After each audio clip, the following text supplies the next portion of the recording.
Okay, hello and welcome. It is Pew here. I'm gonna talk a little bit about roguelikes today, specifically about Stoneshard, which is coming out on Steam on 6th of February, and it's coming out into early access, so it's not a finished game yet.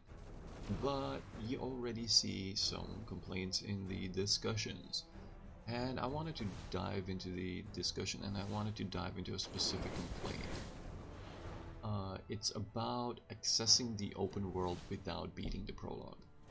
Now, the developers did put out a free demo, which is the prologue, and you get a little bit of everything. You get to taste all kinds of different melee weapons, ranged weapons, two different schools of spells. So you get to toy around a little bit with the game and get a good taste of what it offers. It is a roguelike, definitely. It's maybe on the lighter side. I would not call it roguelite because it still plays like rogue, except that we don't know what else is gonna be accessible in the game yet. You have limb damage, you have plenty of slots for gear, cursed items that lock onto your character that you cannot remove. You have the good old unidentified potion, since, let's be honest, if you pick up a flask off the floor, you don't know what's in it.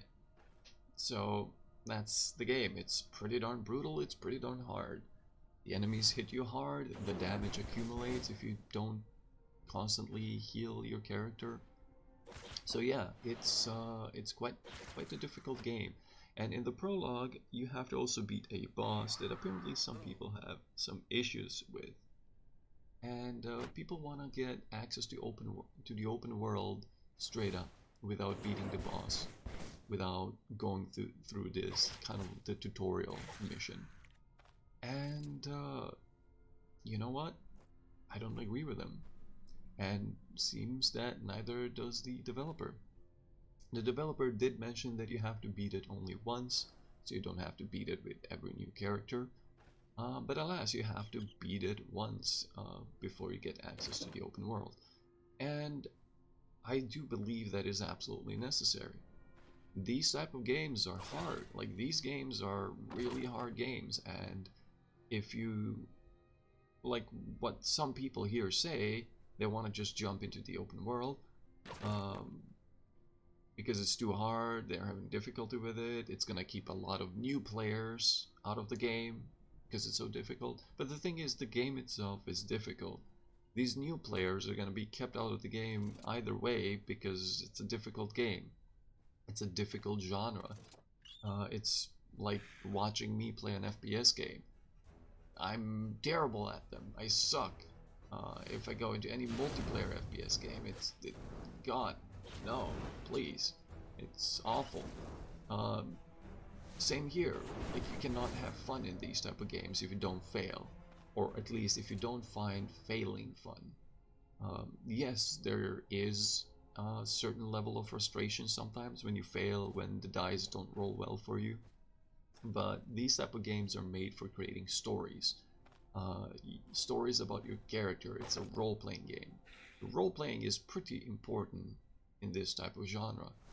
And yeah, I think people are forgetting that. And I would say that the developer did a darn good job making the game accessible already. Everything is very intuitive. Spells, everything doesn't throw too much information into your face unnecessarily. And it's not overly complex. You don't have to read a giant PDF file of key shortcuts or everything. Everything can be mouse controlled. So yeah, I would say that it's as accessible as it can get without losing its charm. And yeah, people are throwing names at each other from both sides. One side calling the other crybabies and wimps and whatever, and the other side calling people who like the difficulty gatekeepers or other names. Like, let's keep it civil.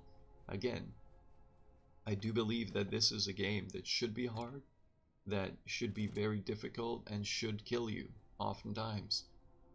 But at the same time, you know, if you persevere through the beginning, through these difficult starting times, you will find a very fun genre, a very fun game, and you will feel accomplished because you improved. You will see your gameplay improve. Stop doing some mistakes, start getting better at knowing what fights you can take and which fights you should run from.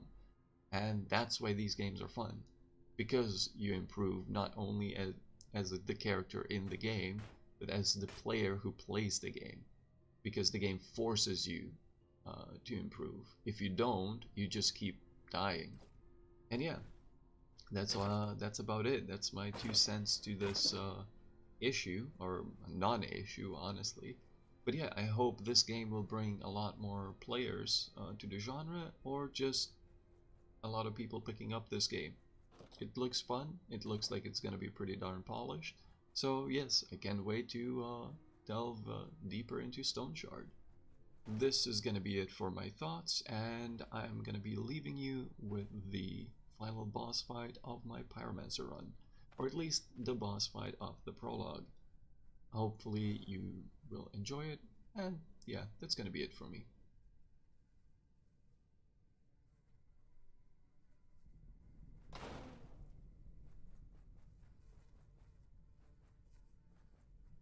Vannon! You out of line! No! Ha! Not well.